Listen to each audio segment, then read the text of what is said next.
Shankar Sharanji. He is a PhD from JNU New Delhi in the theory and practice of Soviet Communist Party organization and diploma on Soviet polity from Institute of Social Sciences, Moscow. Currently, he is a professor of political science, New Delhi, and former professor of political science, MS University of Baroda, that is Vadodara. He regularly writes and is a columnist and a regular contributor to Hindi daily newspapers such as Dainik Jagaran and Naya India. So far, 22 of his books have been published, some of which is Marxwad Ke Khandar, Tibet since Asian Relations Conference, Marxism and Writing of Indian History, and Gandhi Ahimsa और राजनीति, मुसलमान सोचें and मुसलमानों की घर वापसी क्यों, क्या और कैसे. I welcome Shankar Sharanji as he would be speaking on S.R. Goel and the Sangh. So, Namaste Shankar ji, warm welcome, and please I request you to take over and share your thoughts and insights with us. Thank you. नमस्कार शशांक जी और सभी भागीदार, मैं आपको धन्यवाद देता हूं कि मुझे आपने इस अवसर पर बोलने के लिए समय दिया. ये बड़े गर्व की बात है, बड़े सम्मान की बात है. यह विषय बहुत गंभीर है, बहुत संवेदनशील है और आज विशेषकर ये बहुत सामयिक भी हो गया है. मैं संक्षेप में पहले ये रखूंगा कि श्री सीताराम गोयल का संघ परिवार से कितना और कैसा संपर्क था.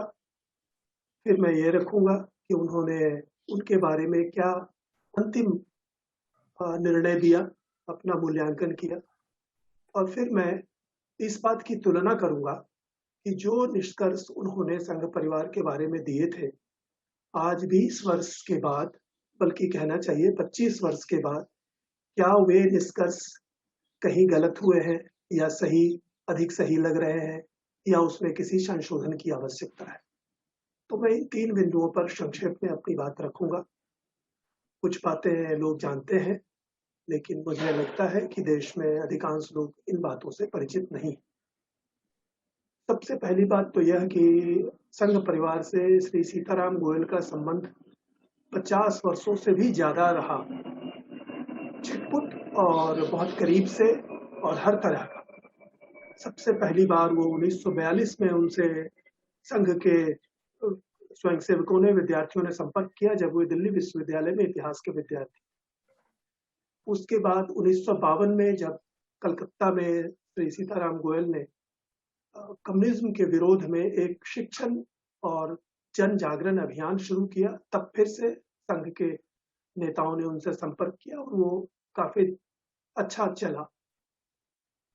उसका परिणाम संभवतः यह हुआ कि 1957 में जब आरएसएस ने अपनी पॉलिटिकल पार्टी बनाई थी 1951 में जनसंघ, तो 1957 में खजुराहो लोकसभा सीट से सीताराम गोयल को जनसंघ के टिकट पर चुनाव भी लड़ाया गया. फिर 1961 में तब वो दिल्ली आ चुके थे. फिर 1961 से संघ परिवार का जो मुख्य साप्ताहिक अंग्रेजी पत्र है ऑर्गेनाइजर, उसमें उन्होंने लिखना शुरू किया, जो रुक रुक कर लगभग 3 दशकों तक चलता रहा. बीच बीच में उनके संपादक उनसे बार बार लिखवाते थे. के.आर. मलकानी उसके संपादक रहे, एल.के. अडवाणी उसके संपादक रहे, और बावजूद इसके कि सीताराम गोयल काफी कड़ी आलोचना करते थे कुछ मुद्दों पर, उन्होंने उनसे ऑर्गेनाइजर के लिए लिखवाना जारी रखा. तो एक लेखक के रूप में उन्होंने लंबे समय तक ऑर्गेनाइजर के लिए लिखा. फिर 1990 के अंतिम दशक के आरंभिक वर्षों में राम जन्मभूमि आंदोलन अयोध्या में शुरू हुआ, तो विश्व हिंदू परिषद के लिए वो अदालत के लिए दस्तावेज तैयार करने में, एकेडमिक एविडेंस तैयार करने में बहुत बड़ी भूमिका श्री सीताराम गोयल ने निभाई. बल्कि वो पूरा एविडेंस जो विश्व हिंदू परिषद के तरफ से कोर्ट में रखा गया था, वो श्री सीताराम गोयल के ऑफिस में ही तैयार हुआ फाइनली. फिर अंततः 1997 में संघ परिवार पर एक संघ के लेखक के ही पर्चे पर उन्होंने देश भर से वो तो नहीं रहा, जागरूक लोगों की 1 मिनट के लिए आ जा नीचे मेरे घर में। जागरूक लोगों की टिप्पणियां इकट्ठा कर, जो बहुत संजीदा लोग थे, संघ के भी काफी लोग थे, उन्होंने संघ परिवार, उन्होंने उस पर्चे पर पूरे देश भर से विमर्श करवाकर अंतिम जो एक बड़ी किताब तैयार की वो भी संघ परिवार पर थी, विदर संघ परिवार टाइम फॉर स्टॉक टेकिंग। ये 1997 में छपी। कुल मिलाकर ये उनके 50 वर्ष से अधिक लंबा उनका संघ से संपर्क रहा, जनसंघ से, भाजपा से, विश्व हिंदू परिषद से, उनके बड़े नेताओं से, उनके कार्यकर्ताओं से, उनके पाठकों से। इस पर एक संक्षिप्त उन्होंने विवरण भी दिया है अपनी बौद्धिक आत्मकथा मैं हिंदू कैसे बना, जो 1982 में छपी थी। उसमें उन्होंने काफी लिखा है अपने संघ परिवार के अनुभवों पर। फिर उनकी एक पुस्तक है जो कि किंकेट की शिवाजी की पुस्तक का अनुवाद है, शक्तिपुत्र शिवाजी। उसकी दूसरी प्रस्तावना उन्होंने 1996 में लिखी। उसमें भी उन्होंने इसकी पृष्ठभूमि दी कि कैसे उन्हें पुस्तक प्रकाशन में आना पड़ा, और संघ परिवार के नेताओं का भी इसमें एक अपने तरह का योगदान है। तो उसमें उनका विवरण है संघ परिवार से उनके संबंधों का। जिन्हें विशेष जानने की इच्छा हो वो उन्हें ये किताबें पढ़नी चाहिए। तो इस तरह से लगभग 50 वर्ष से अधिक अनुभव के बाद, हर तरह के अनुभव के बाद, श्री सीताराम गोयल ने संघ परिवार के बारे में जो अपनी टिप्पणी दी वो बड़ी रिमार्केबल है, बड़ी महत्वपूर्ण है और विचार करने योग्य है, क्योंकि यह एक बड़े योद्धा, संत, ऋषि तुल्य व्यक्ति की है।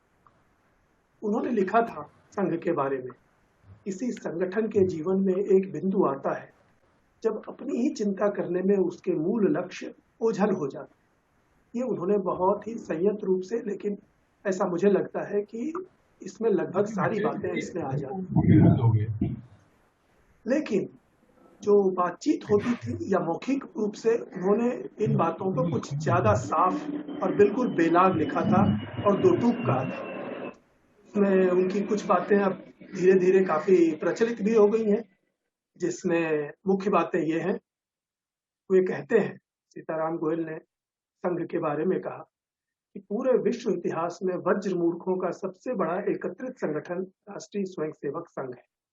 उनके ओरिजिनल वर्ड्स जो रिकॉर्ड किए गए हैं ये 1988 में उन्होंने कहे थे, 1989, the RSS is the biggest collection of toughers that ever came together in world history। उनकी दूसरी बात, इस संगठन में जैसे जैसे आप ऊपर के नेताओं को जानते हैं वैसे वैसे मूर्खता का आकार बढ़ता मिलता है। The higher you go in the RSS hierarchy, that is, the bigger the duffer you meet। ये उन्होंने 1996 में एक संघ स्वयंसेवक को ही पत्र में लिखा।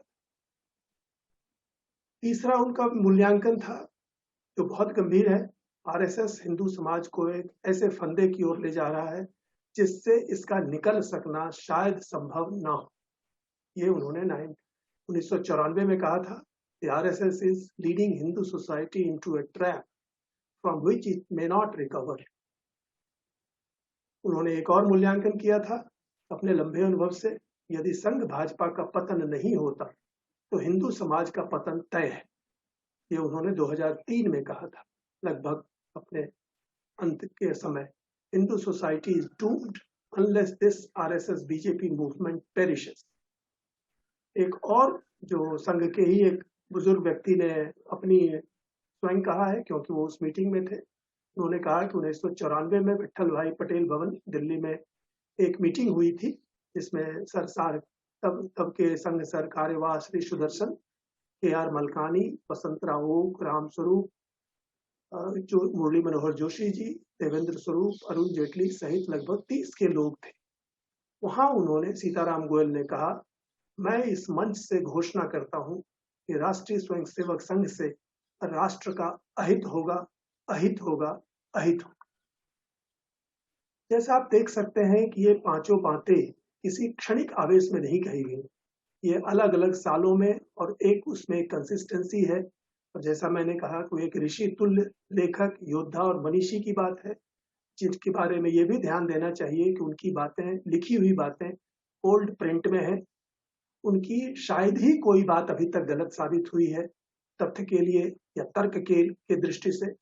इसलिए भी इन बातों को गंभीरता से विचार करने की आवश्यकता है। उसे हल्के से डिसमिस करना बहुत ही बड़ी गलती है, क्योंकि ये बहुत भयंकर चेतावनी है कि जिस हिंदू समाज ने सदियों इस्लामी साम्राज्यवाद को झेल कर हरा दिया, जिसने चर्च मिशनरियों के सदियों से आघात सहकर उन्हें अभी तक विफल रखा, वह संघ परिवार के कारण नष्ट हो जा सकता है। ये बहुत बड़ी टिप्पणी है, जिसको डिसमिस करना अपनी ही हानि करना है।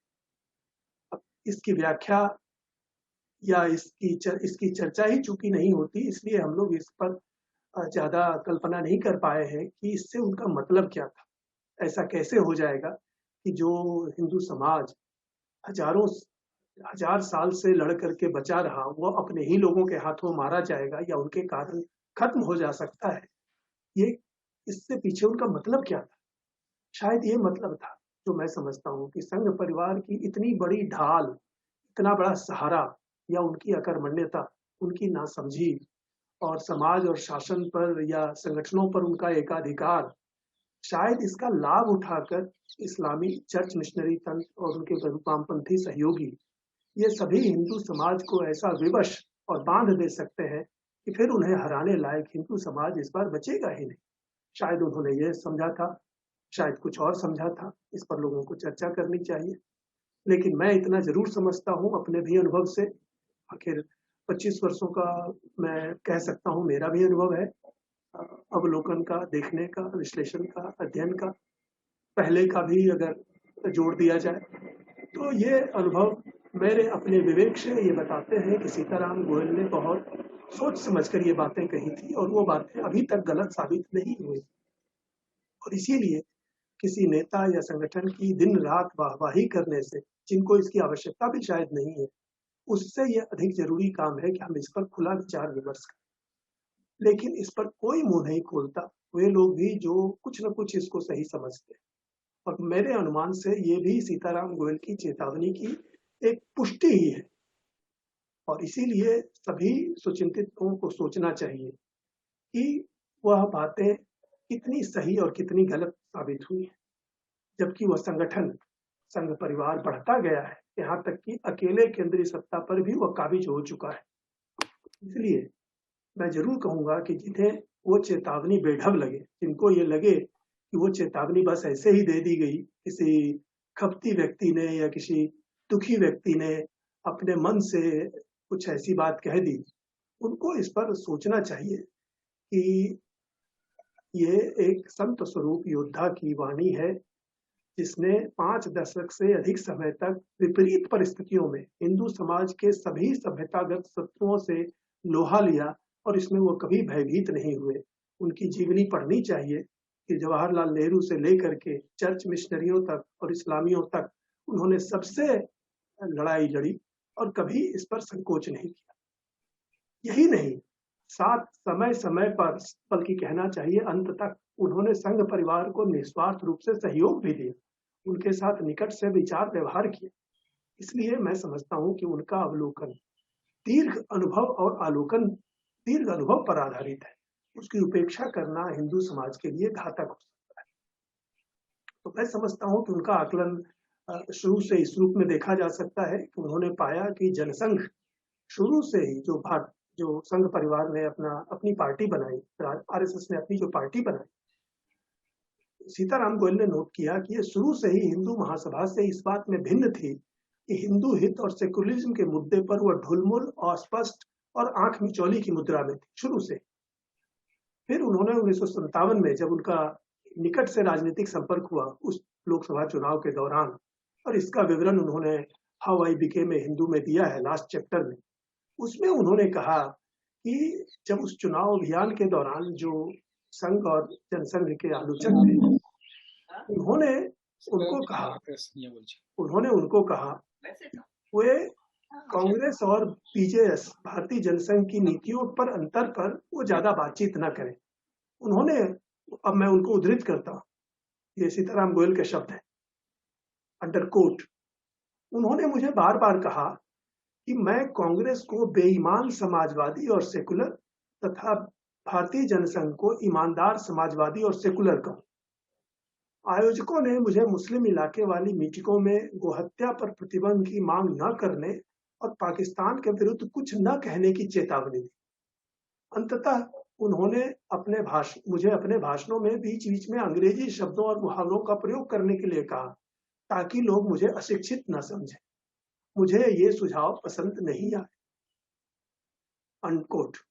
तो इससे यह झलकता है कि वो शुरू से ही अपने आप को सेकुलर समाजवादी कहना चाहते थे, ठीक कांग्रेस की तरह। सिर्फ वो उनका भाव ये था भारतीय जनसंघ का या भारतीय जनता पार्टी का कि हम वही काम करेंगे जो कांग्रेस करती है, लेकिन हम ज्यादा ईमानदारी से करें। और ये चीजें ज्यादा विस्तार से और बहुत प्रामाणिक रूप से उनकी आखिरी पुस्तक में आती हैं, जो मूल्यांकन सीताराम गोयल जी ने प्रकाशित किया, टाइम फॉर स्टॉक टेकिंग विदर संघ परिवार। और ये बड़ी एक ऐतिहासिक और अपने तरह की अकेली पुस्तक है, 468 पेज की। 1997 में उनके देहांत से पहले यह संभवतः सबसे बृहद आखिरी पुस्तक। और इस पर इसकी शुरुआत एक स्वयंसेवक के कारण ही हुई। डॉक्टर श्रीरंग गोडबोले, जो पुणे में डॉक्टर हैं, उन्होंने संघ की इस्लाम नीति पर और संघ की मुस्लिम नीति पर एक छोटा सा पर्चा प्रस्तुत किया था, संघ के ही एक मीटिंग में, जिसमें बड़े बड़े लोग थे, संघ के बड़े बड़े लोग थे, सरसंघ चालक तक। उन्होंने जो पर्चा पढ़ा था वो उन्होंने सीताराम गोयल को भेजा और सीताराम गोयल ने कहा कि क्या मैं ये पर्चा देश भर में लोगों को विचार के लिए दे सकता हूँ? डॉक्टर गोडबोले ने कहा हाँ आप दे सकते हैं। तो श्री सीताराम गोयल ने वो पर्चा time for stock taking a Swayamsevak speaks, ये उन्होंने देश भर में ये जो हिंदू चिंतन से जुड़े हुए लोग थे, हिंदू समाज की चिंता से जुड़े हुए लोग थे, जिसमें संघ के स्वयंसेवक भी थे, उनको भेजा। और उनसे जो टिप्पणियां आई वो लगभग 80 लोगों से भी अधिक लोगों की टिप्पणियां थी। उनमें जितने मूल्यवान थे उन सबको जोड़कर, और वो डॉक्टर गोडबोले का जो दो दस्तावेज था जिसमें उन्होंने संघ की इस्लाम और मुस्लिम नीति पर अपनी टिप्पणियां और अपनी क्रिटिसिज्म लिखा था, उसको जोड़कर फिर साथ में एक बृहद तबलीगी जमात का एक एनालिसिस सीताराम गोयल जी ने उसमें जोड़ा। फिर उसने बांग्लादेश की स्थिति पर एक बड़ा निबंध था और बड़ा एनालिटिकल पेपर था, वो उसमें जोड़ा। और डॉक्टर डेविड फ्रॉले का बौद्धिक क्षत्रिय पर एक मौलिक निबंध था, जिसमें वो आज के हिंदुओं के कर्तव्य पर लिखते हैं। इन सबको जोड़कर और कुछ और बातें थी जिसमें मुस्लिम समाज के अंदर जो इंटेलेक्चुअल स्वर उठ रहे हैं इस्लाम की आलोचना में, जिसमें ये इब्न बराक और ये सलमान रुश्दी, इनसे जुड़ी हुई कुछ महत्वपूर्ण दस्तावेज जो उस समय बड़े चर्चित थे या बड़ी उस पर चर्चा हो रही थी, इन सबको इकट्ठा करके उन्होंने वो पुस्तक प्रकाशित। अपनी ओर से उन्होंने सिर्फ 2 टिप्पणियां जोड़ी सीताराम गोयल ने, जो संघ पर रिफ्लेक्ट करती हैं। वो कहते हैं कि सन 1885 से ही भारत की राजनीति ऐसी हुई है कि मुसलमान वैचारिक राजनीतिक क्षेत्रगत मांगे करते गए हैं और हिंदू उन्हें स्वीकारते गए हैं, फिर भी मुस्लिम समस्या जस की तस है। फिर बाहरी petro dollar, PP Singh, Mulayam Singh, Lalu Prasad, Kanshiram जैसे नेताओं के उदय के साथ मुस्लिम और भी आक्रामक होते गए हैं और 1947 से पहले वाली मुद्रा में आ गए हैं। ये उन्होंने एक टिप्पणी जोड़ी सीताराम गोयल ने। दूसरी टिप्पणी जो उन्होंने जोड़ी वो गांधी जी से लेकर संघ परिवार तक हूबहू लागू होती है। वो कहते हैं, श्री सीताराम गोयल कहते हैं कि हिंदू नेताओं की आदत हो गई है, वो हिंदुओं को अपनी जेब में और ग्रांटेड समझते हैं और मुसलमानों के साथ मुसलमानों की ही शर्त पर सौदेबाजी करते हैं। जैसे मुस्लिमों के बीच मुसलमानों को संबोधित करते हुए उनकी तमाम बातों में दिखता है। कांग्रेस ने 1885 से आज तक अर्थात 1996 तक यह किया, अब संघ परिवार वही कर रहा है। गोयल जी कहते हैं कि यह हिंदुओं को तय करना है कि कब तक वे अपने को इस तरफ और ग्रांटेड लिए जाते रहेंगे। उस पर्चे पर जो देश भर के असंख्य जानकार अनुभवी लोगों की समीक्षा मिली, उसको जोड़ करके उन्होंने वो पुस्तक प्रकाशित की, जो आज भी पठनीय है। 25 साल के बाद भी उसकी सामयिकता में और मौलिकता में कोई कमी नहीं आई है। मौलाना वहीदुद्दीन खान और तबलीगी जमात पर जो उन्होंने जो विस्तृत पेपर लिखा था, रिसर्च पेपर जैसा है वो मौलाना वहीदुद्दीन खान की किताब की ही समीक्षा है विस्तार से। अंत में उसको भी पढ़ने की जरूरत है, क्योंकि तबलीगी जमात तब से बढ़ता गया है और पिछले साल उसकी काफी देश में चर्चा भी हुई थी। फिर उससे भी मिला करके उसको देखा जा सकता है। और मौलाना वहीदुद्दीन खान, जिसको संघ ने बहुत महत्व दिया था, और हम देखते हैं कि आज भी उनका महत्व है, क्योंकि पिछले साल ये सरकार ने उनको पद्म विभूषण फिर से दिया, वाजपेयी जी ने उनको पद्म भूषण दिया था। इस प्रकार मौलाना वहीदुद्दीन जो तबलीगी जमात के सरपरस्त थे, उसको संघ परिवार ने 2-2 पद्म पुरस्कार दिए। तो इस तरह से वो सारी बातें आज भी सामयिक हैं। अब मेरे मन में ये प्रश्न उठता है, मैं समझता हूँ सबको ये विचार करनी चाहिए कि जब सीताराम गोयल संघ के नेताओं को, खास करके ऊपर के नेताओं को वज्र मूर्ख, डफर कहते हैं, तो उनकी इस बात को कैसे परखा जा सकता है कि क्या उन्होंने ये क्रोध में या अतिरंजना में कह दिया, यह बात सही है? इसको कैसे परखा जा सकता है ये बात सही है या नहीं? मुझे ऐसा लगता है कि इन कसौटियों पर उसको परखा जा सकता है। ये मैंने स्वयं समझने की कोशिश की। नंबर 1, बुद्धि विवेक का प्रयोग उनमें नगण्य मिलता है, जिससे उनको वो शायद ऐसा कहते हैं। गांधी, नेहरू, कम्युनिज्म, इस्लाम तक के प्रति संघ परिवार में कोई साफ सुसंगत निष्कर्ष नहीं रखा गया है, न उसकी चिंता की गई है। तो एक तरह से यह बेहद मंद बुद्धि का संकेत है कि इतने गंभीर विषयों पर उनकी कोई स्पष्ट नीति ना हो, समय समय पर या नेता दर नेता ये अंतर्विरोधी बातें बोलते हो, फिर उसको छिपाते हो, फिर कोई नई बातें बोलते हो। तो ये ऐसा लगता है कि ये बुद्धि प्रयोग का प्रयोग नगण्य है। दूसरा, कथनी करनी में उनकी एकता बहुत कम है, या उसमें सामंजस्य का घोर अभाव है, बल्कि विपरीत है। जो आज कहा गया उससे ठीक विपरीत कल कहा जाता है या किया जाता है। तो ये दूसरा बिंदु है जिससे ये परखा जा सकता है कि उन्होंने अगर डफर वज्र मूर्ख कहा था, तो उसका परख कैसे हो सकता है। तीसरा, साधन साध्य की स्पष्टता और कार्य रिकॉर्ड आदि न रखना, न देना, कि उन्होंने आज तक क्या किया इसका कोई सार्वजनिक हिसाब वो न देते हैं, न रखते हैं। स्वयं उनके कार्यकर्ता भी नहीं जानते कि उनके पिछले बड़े नेताओं ने क्या बातें कही थी और कितने बड़े निर्णय किए थे। और जब उनको पता चलता है तो वो चकित होते हैं। ऐसे ऐसे स्वयंसेवक जो 10-10, 15-15, 20-20 साल से हैं, वो भी चकित हो जाते हैं कि अच्छा, वाजपेयी जी ने ऐसा कहा था, अच्छा वो आयोग ऐसे बना था, अच्छा सैयद शहाबुद्दीन को वाजपेयी जी ने बढ़ाया था। मतलब वो इन सब चीजों को जान के चकित हो जाते हैं। तो ये चकित होना दिखाता है कि संघ परिवार अपने भी कार्यकर्ताओं को अपने इतिहास के बारे में नहीं बताता, उसका कोई रिकॉर्ड नहीं रखता, उसका कोई एक आकलन, स्टॉक टेकिंग खुद नहीं करता। तो हमेशा ये एडहॉकिज्म, उस समय कुछ भी बोलकर काम निकालना, ये जो मानसिकता है, ये एक मूर्खता का एक संकेत है, जो उनके तर्कों में, तथ्यों में और गतिविधियों में, तीनों में मिलता है। चौथा बिंदु जो मैं कल्पना करता हूं वो ये कि वे अनुभव से नहीं सीखते हैं। ये भी एक मूर्खता का बिंदु है। ना तो दूसरों के अनुभव से सीखते हैं, ना अपने अनुभव से सीखते हैं।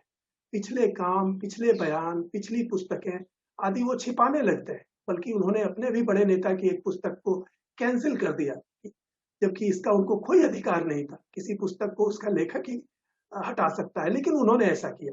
अपने ही एक बड़े नेता की पुस्तक पंच ऑफ थॉट्स को कहा कि नहीं नहीं, अब ये हमारी नहीं है। तो ये एक तरह का ये भी अनुभव से सीखना नहीं, बल्कि उसको छिपाना। पांचवा बिंदु जो मुझे लगता है मूर्खता की, जो सीताराम गोयल के शब्द है, कि हिंदू समाज के प्रति उनमें घोर अज्ञान है और घोर नासमझी है। वो हिंदू समाज को नकारा और कायर आदि मानते हैं, उसके प्रति संवेदनशील नहीं है, बल्कि उपेक्षात्मक रहते हैं और अपने संगठन को सब कुछ समझते हैं, समाज को कुछ नहीं समझते। और ये भी मेरे विचार से ये एक मूर्खता का बिंदु। फिर छठा बिंदु, छठी कसौटी मैं मानता हूं कि वो अपनी लक्ष्य प्राप्ति का या समाज की लक्ष्य प्राप्ति का, देश की लक्ष्य प्राप्ति का कोई आकलन नहीं करते कि उन्होंने क्या लक्ष्य रखा था और वो क्या उपलब्ध हुआ, बल्कि वो लक्ष्य ही बदलते रहते हैं। कभी एक लक्ष्य रखा, फिर उसको छोड़ दिया, कोई नया लक्ष्य ले लिया। और वो पिछले कुछ सालों के भी उनके बयानों और घोषणाओं और नारों में देख सकते हैं कि इनका पिछले नारों, घोषणाओं और चिंताओं से विशेष संबंध नहीं है, बल्कि एक नया लक्ष्य और नई चिंताएं आ गई। इसके अलावा जो मुझे कसौटी के बिंदु लगते हैं कि देश में शिक्षा का जो क्रमशः विध्वंस होता गया, उसका राजनीतिकरण होता गया, शिक्षा में कम्युनिस्ट विचार भरते गए और उसका हिंदू विरोधी मतवादीकरण होता गया, इस पर उन्होंने कभी कोई संघर्ष नहीं किया, बल्कि शायद इसका कभी नोटिस भी नहीं लिया, कोई मेमोरेंडम तक सरकार को या संस्थाओं को नहीं दिया। और इसी तरह जो हिंदू मंदिरों पर जो राजकीय कब्जा होता गया और उसका दुरुपयोग किया गया, हिंदुओं को उनके धार्मिक अधिकार, उनके शैक्षिक अधिकार से वंचित किया गया, और ये सामने हुआ, ये संविधान में नहीं था, ये धीरे धीरे हुआ, संविधान की धाराओं को विकृत अर्थ देते हुए हुआ।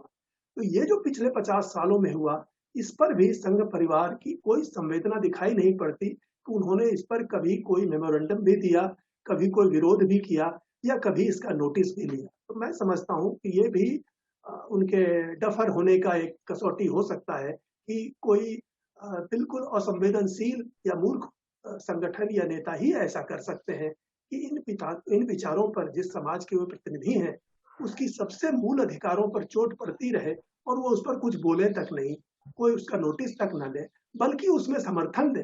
क्योंकि बहुत से ऐसे काम हुए हैं जिसमें संसद में जनसंघ ने और भारतीय जनता पार्टी ने उसका समर्थन किए, जैसे संविधान की धारा 25 से 31 को विकृत करते हुए जो अल्पसंख्यक को एक विशेष अधिकार दे दिया गया, उस पर उन्होंने कभी कोई बयान नहीं दिया, कोई आंदोलन नहीं किया और आज भी वो उसका नोटिस नहीं देते। फिर मैं समझता हूँ कि ये नितांत अविश्वसनीय नकारापन है, नासमझी है कि सीधे चोट पड़ने पर, हिंदू समाज पर सीधे चोट पड़ने पर कोई विरोध का बयान, रिकॉर्ड तक नहीं दिखा सके कि हमने ये प्रस्ताव लिया था या संसद में ये प्रस्ताव रखा था, ये नहीं दिखा सकते। एक और बिंदु मुझे लगता है जो उनके वज्र मूर्ख होने का ही प्रमाण है कि श्री सीताराम गोयल जैसे पुराने सहयोगी जिन्होंने उनके साथ निकट से काम किया, जो अप्रतिम विद्वान थे, योद्धा थे, उनको अगर उन्होंने लंबे समय से जानने के बावजूद अगर वो उनको नहीं पहचान सके और उनके बारे में उन्होंने, चूंकि वो बीच बीच में आलोचना करते थे और बिल्कुल सही आलोचना करते थे, क्योंकि अगर गलत आलोचना करते तो ये बड़ा आसान है किसी विद्वान को, किसी लेखक को जो वो राइटिंग में दे रहा है वो बाय डेफिनेशन फॉल्सिफाइबल होता है। मतलब अगर उसकी बात गलत है तो आप आसानी से उसे गलत साबित कर सकते हैं, लेकिन उसको गलत साबित करने के बजाय गुपचुप तरीके से उनके बारे में उनका चरित्र हनन करना कि वो किसी बाहरी शक्ति के एजेंट हैं या किसी विदेशी ताकत के लिए काम कर रहे हैं या बहुत वो चुपचाप पैसे बना रहे हैं, इस तरह की आलोचना करके, या अगर आज से जोड़ दिया जाए, क्योंकि वो प्रवृत्ति आज भी उनमें है, आज भी वो कहते हैं कि या तो वो मूर्ख है, ज्ञानचंद है, अपने आप को बड़ा बुद्धिजीवी समझता है, या फिर उसको कुछ नहीं मिला, वो बिकना चाहता है लेकिन उसको किसी ने मोल नहीं लगाया। इस तरह के जो आरोप लगाए जाते हैं, मैं समझता हूँ कि किसी बड़े विद्वान के बारे में ऐसा कहना, एक और वह भी ऐसा विद्वान जो कि उनके निकट काम करता रहा है, लंबे समय तक करता रहा है, और आज भी ऐसे लोग हैं, आज भी ऐसे लोग हैं श्री सीताराम गोयल की परंपरा के, जो संघ परिवार के साथ निकट से काम करते रहे हैं, उनको वो पर्सनली जानते हैं, नहीं भी अगर जानते हैं तो उनको जांच सकते हैं, लेकिन उनके बारे में गुपचुप रूप से अपने कार्यकर्ताओं को नकारात्मक विशेषण से बताते हैं कि वो ऐसा है, वो ऐसा है, और उनकी लिखी हुई बातों का कोई उत्तर नहीं देते। मैं समझता हूँ कि ये एक तरह की स्पष्ट प्रमाण मुझे जैसा दिखता है कि जो व्यक्ति, जो लेखक, जो विद्वान, सीताराम गोयल का अगर उदाहरण ले, जिसने एक ऐतिहासिक सेवा की समाज की, देश की, हिंदू समाज की विशेषकर, और विद्वता के क्षेत्र में तो अतुलनीय, उनके वॉइस ऑफ इंडिया से जो 100 टाइटल छपे हैं, सिर्फ उन पर सरसरी नजर डाल के देखा जा सकता है कि किसी ने इतना बड़ा काम नहीं किया। अगर वैसे व्यक्ति का आप उनकी जन्मशती पर भी स्मरण नहीं करते हैं, उनके नाम से आप एक छोटी सी कोई साहित्यिक या बौद्धिक या शैक्षिक संस्था नहीं बनाते हैं, उनको औपचारिक सम्मान भी नहीं देते हैं और उनके जीते जी उनके बारे में नकारात्मक और झूठे प्रचार करके अपने स्वयंसेवकों को, अपने कार्यकर्ताओं को भी बरगलाते हैं। तो मेरे विचार से जितना मैंने समझा है, ये परम मूर्खता का ही उदाहरण है कि आप अपने सबसे बड़े सहयोगी, सबसे मूल्यवान सहयोगी और समाज और देश के लिए और धर्म के लिए इतने कीमती व्यक्ति का न केवल सम्मान नहीं करते, न केवल आपने उनके नाम से कोई स्मारक नहीं बनाया, न केवल आपने उनको कोई देश के सामने लाने की कोशिश नहीं की, जिनका आपने स्वयं लाभ उठाया है। और ये स्वयं संघ के पुराने लोग जानते हैं और आज भी स्वीकार करते हैं, बल्कि बातचीत में कहते भी हैं कि हमने उनसे बहुत सीखा और हमने उनका बड़ा सम्मान किया। तो इतना कहने के बावजूद अगर आप उनके बारे में जो उन्होंने अपने झूठे लांछन जो अपने लोगों के बीच फैलाए थे, उनको आपने आज तक उसके लिए क्षमा नहीं मांगी और आज भी आप उनको उनकी बातों को जो मूल्यवान है, जिनसे वास्तव में हिंदू समाज के शत्रुओं का मुकाबला हो सकता है, चर्च मिशनों का, इस्लाम का, कम्युनिज्म का, नेहरूवाद का, सेकुलरवाद का, देश के ही पैमाने पर नहीं बल्कि अंतर्राष्ट्रीय रूप से, जैसा कि डेविड फ्रॉले और कुनराड और कुछ अन्य लोगों ने भी कहा है कि इस्लाम और क्रिश्चियनिटी की जो समालोचना श्री सीताराम गोयल और रामस्वरूप जी ने की, वो विश्व में किसी ने नहीं की है। और हो सकता है आने वाले समय में जो इस क्रिश्चियनिटी और इस्लाम का जो सर्वोत्तम एकेडमिक और पॉलिटिकल एनालिसिस है, वो पाया जाएगा कि सबसे अधिक, सबसे प्रामाणिक और सबसे महत्वपूर्ण, सबसे गंभीर, सबसे मौलिक ये वॉइस ऑफ इंडिया से ही, रामस्वरूप जी ने ही और श्री सीताराम गोयल ने ही की। तो इस शिक्षा को जो आज भी संदर्भ सामयिक है, जिसका आज बहुत बड़ा संदर्भ है, पूरी दुनिया आज जिहाद से परेशान है, स्वयं मुस्लिम विश्व में इस परेशानी को देखा जा रहा है। ऐसे समय में सीताराम गोयल और रामस्वरूप जी की बातों को न केवल भारत में बल्कि दुनिया में दूसरी भाषाओं तक में प्रकाशित करना, इसको प्रसारित करना, उस पर लोगों का ध्यान आकृष्ट करना एक बहुत बड़ी सेवा हो सकती थी मानवता की। और हिंदू समाज की रक्षा के लिए तो वो होता ही, उसको बिल्कुल ही नोटिस तक नहीं लेना, बल्कि ऐसा लगता है कि वो उनके बिल्कुल मस्तिष्क में ही नहीं है, रडार पर ही नहीं है, शायद उन्होंने इसको समझा तक नहीं है कि ये कितना मूल्यवान काम है।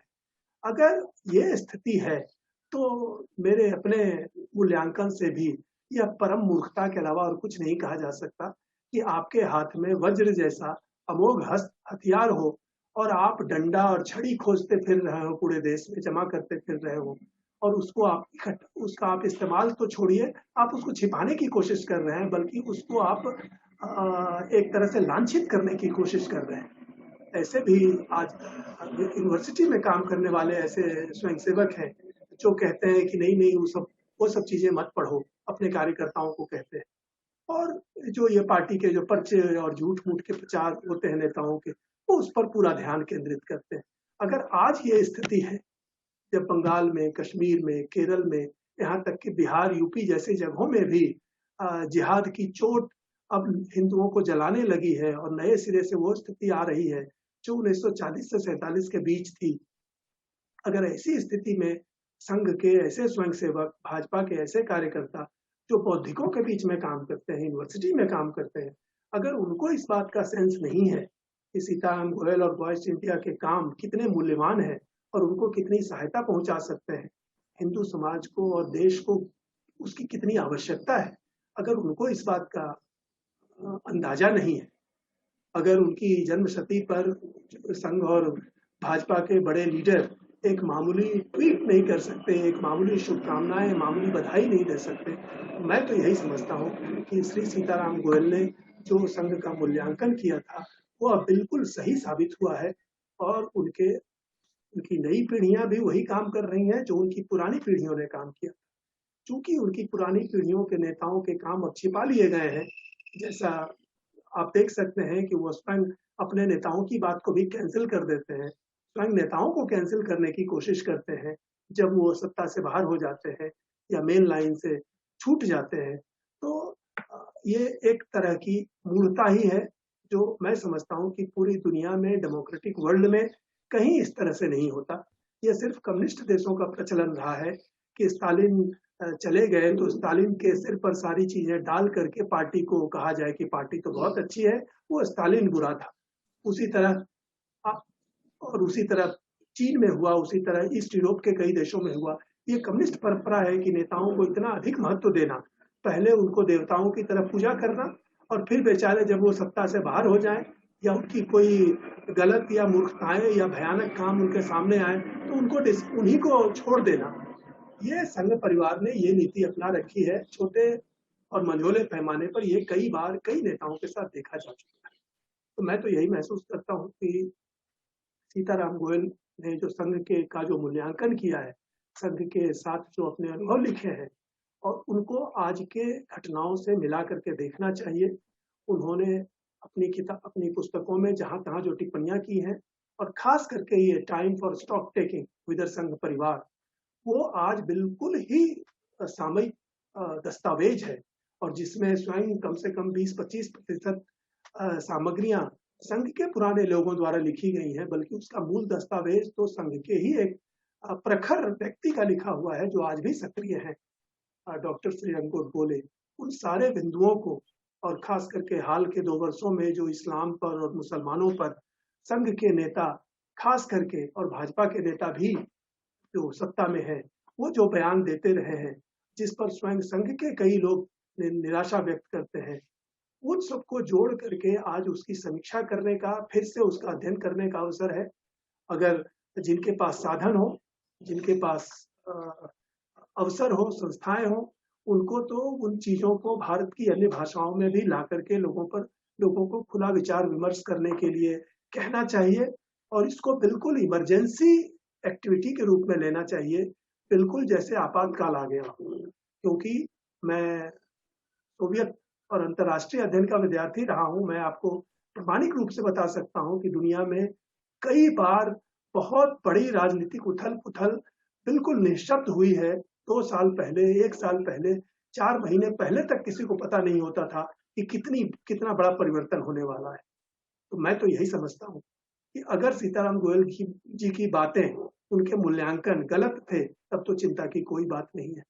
लेकिन कल्पना कीजिए कि अगर उनकी बात सही है, वह बात जो उन्होंने संघ के बारे में कहा था कि वह एक ऐसे ट्रैप में ले जा रहा है जिससे हिंदू नहीं निकल सकेगा, और जब वो कहते हैं कि ये हिंदू समाज का पतन निश्चित है अगर संघ और भाजपा का पतन नहीं होता, अगर ये 2 बातें, कल्पना कीजिए कि अगर यह सही है तो इसके कितने भयावह निष्कर्ष। इसीलिए इस पर इसी दृष्टि से सोचना चाहिए कि अगर ये गलत है तो चिंता की कोई बात नहीं है, हम इस पर विचार विमर्श करके इसको भूल जाएंगे। लेकिन अगर यह सही है तो कितना बड़ा खतरा हमारे सामने है। मैं आपको यही निवेदन करना चाहता हूं कि जैसे सोवियत संघ का विघटन हुआ, जैसे चीन में माओ के आने के बाद हुआ, जैसे अफगानिस्तान में हुआ, जैसे सीरिया में हुआ, और ऐसी बहुत, यहाँ तक कि भारत का विभाजन भी ऐसी ही घटना है। मैंने पढ़ा है कि 1947 के फरवरी मार्च तक लोग पाकिस्तान की बात को जोक समझते थे और विद इन 2-3 मंथ्स पूरे बंगाल, सिंध, पंजाब और कश्मीर के हिंदू और सिख गाजर मूली की तरह मारे गए। तो ऐसा होता है इतिहास में, ऐसा हुआ है इतिहास में और स्वयं हमारे यहाँ हुआ है। मैं समझता हूँ कि 6 महीने पहले लोग कल्पना भी नहीं कर सकते होंगे कि बंगाल में विधानसभा चुनाव के बाद क्या होगा। इसलिए ऐसी चीजें आकस्मिक होती हैं और वो इसीलिए होती हैं जिस पर सीताराम गोयल ने बहुत ही तरह से लिखा है। उन्होंने हिंदू समाज के कर्तव्य के बारे में, Hindu society under seize, Hindu society के कर्तव्य, इन पर जो बातें उन्होंने कही हैं उसमें उन्होंने बड़ी महत्वपूर्ण टिप्पणी दी है कि जब आपका विरोधी, जो हिंदू समाज का विरोधी है या किसी भी देश का विरोधी है, शत्रु है, अगर उसको ये मालूम है कि हम जिस पर हमला करने वाले हैं वो तैयार है, तो उसका हमला टल जाता है, वो पीछे हट जाता है। लेकिन अगर उसको ये आइडिया मिल जाता है कि हमारा शत्रु जिस पर हम हमला करने जा रहे हैं वो बिल्कुल सोया हुआ है, आत्ममुग्ध है, अपने में आनंदित है, अपनी बड़ाई पर खुद आनंद मजा रहा है, जलसा कर रहा है, तो उसका हमला और नजदीक आता है और बढ़ता है। तो कम से कम इन चेतावनियों को ध्यान में रखते हुए मैं यही अनुरोध करना चाहता हूं सभी लोगों से संघ परिवार के नेताओं से, भाजपा के नेताओं से, खास करके उनके कार्यकर्ताओं से, खास करके कि अभी उनके पास साधन है, अभी उनके पास समय है, अभी समाज के पास अवसर है तो वे सीताराम गोयल की बात को गलत साबित करके दिखाएं, क्योंकि अगर वह सही साबित होगी तो फिर पूरे भारत के लिए ही नहीं, वो विश्व के लिए अंधेरे की बात हो सकती है। तो ये बात चाहे कितनी भी अकाल्पनीय लगे, लेकिन राजनीति एक ऐसा विषय है जिसके बारे में मैक्स वेबर ने कहा था। वो बड़े सोशियोलॉजिस्ट थे। 1919 में, आज से 100 साल पहले, उन्होंने म्यूनिख विश्वविद्यालय में दो व्याख्यान दिए थे, politics as a vocation and science as a vocation. Science का मतलब एकेडमिक्स, स्कॉलरशिप। वो दोनों आप पढ़ करके देखिए। उसमें वो कहते हैं कि ये पॉलिटिक्स में शैतानी शक्तियां काम करती हैं और भयावह विध्वंस कभी भी हो सकते हैं। जो इसको नहीं समझता है, वेबर कहता है कि वो दुधमुहा बच्चा है, he is a toddler, infant. मुझे ऐसा लगता है, जो मेरा अनुभव है राजनीति का, राजनीति शास्त्र का, अंतर्राष्ट्रीय अध्ययन का और भारत में जो राजनीतिक घटनाक्रम है, जितना मैंने उसको देखा, समझा, पढ़ा है, मैं महसूस करता हूं कि हमारे देश में ऐसे टॉडलर्स, ऐसे इन्फेंट्स बहुत बड़े बड़े पदों पर रहे हैं और लगभग यही मूल्यांकन श्री सीताराम गोयल जी ने भी किया। तो ये अवसर है, जैसा भारतीय परंपरा सिखाती है कि हम जब अपने महापुरुषों का स्मरण करते हैं, उनका जीवन याद करते हैं, उनको श्रद्धांजलि देते हैं, तो उनका चेहरा मोहरा, उनकी मूर्ति बनाना, उनका नाम जपने से ज्यादा मूल्यवान है। उन्होंने जो कहा उस पर विचार करें। और मैं यही अनुरोध करना चाहता हूं कि सीताराम गोयल जी के जो विचार हिंदू समाज के बारे में है, इस्लाम के बारे में है, क्रिश्चियन मिशंस के बारे में है, वामपंथ के बारे में है, नेहरूवाद के बारे में है और संघ परिवार के बारे में, इन सारी बातों को इकट्ठा करके देशवासियों तक पहुंचाना चाहिए। हर भाषा में उसको लाने की कोशिश करनी चाहिए, उस पर खुला विचार विमर्श करना चाहिए और यह साफ दिखाना चाहिए कि उनकी कौन सी बात कैसे गलत है, और अगर वह सही है तो युद्ध की मुद्रा में हमें उसका निपटारा करने, उसका उपाय करने में लगना चाहिए।